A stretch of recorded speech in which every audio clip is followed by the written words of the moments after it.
The topic of frugal living's been dragged through the mud for years. People hear frugal and immediately think broke, boring, and buzzkill. Sure, frugality isn't glamorous, sexy, or fun on the surface, and yeah, being money-minded can suck at times, but having no autonomy over your life, being shackled to a clock that siphons your soul, that's worse. So, let's talk about why frugality is one of the most powerful tools for breaking the system forever. When I say frugal, what comes to mind? A penny-pinching miser hoarding nickels, or someone building toward a lavish, liberated lifestyle through patience and precision down the line? It's the same behaviors, but one's trapped in fear and the other is building an empire. You want to be the latter, and you can be if you optimize your strategy. The kind of frugality I'm talking about has to deal with doing exactly this. Coupon stacking, cashback maxing, bulk buying, credit for cash exchanges, 0% APR float on credit cards, living far beneath your means, not just to save, but to invest, and tracking every expense down to the dollar.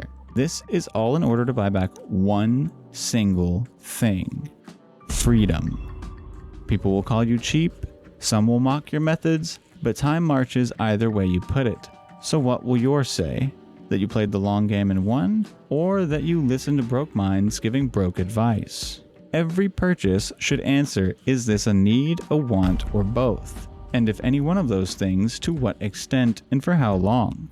A $20 item that falls apart every 3 months, that's going to run you about $80 a year.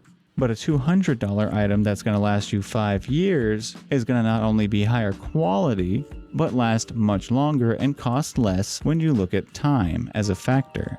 That's bulk thinking in reverse. Not more items, but more years per item. And when you think like that, frugality stops sounding like I can't afford this and starts sounding like, why would I pay full price for that? Here's an analogy that's been beat to death. A $5 coffee. If it hits your soul, go for it. But while you're at it, why not use the app, stack the coupon, swipe the right card, float the charge, and make interest off of it? Same coffee, same joy, more money in your system. You're not being frugal to deprive yourself of things that you enjoy. You're being frugal to outmaneuver the system that survives on your ignorance. I didn't treat myself every Friday, didn't rent a bougie apartment, didn't blow money to impress people who'd forget me in a week, didn't really try to do any of that stuff throughout my 20s. But what I did do was treat my future self to financial dominance.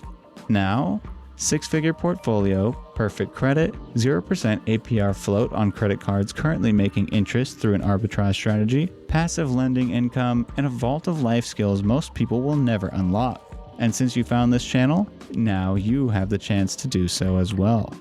Frugality didn't just save me money, it bought me power. But hey, people will keep sleeping on it. Someone's got to fund the discounts after all. Remember, conserve, convert, compound. Sintorace Financials out.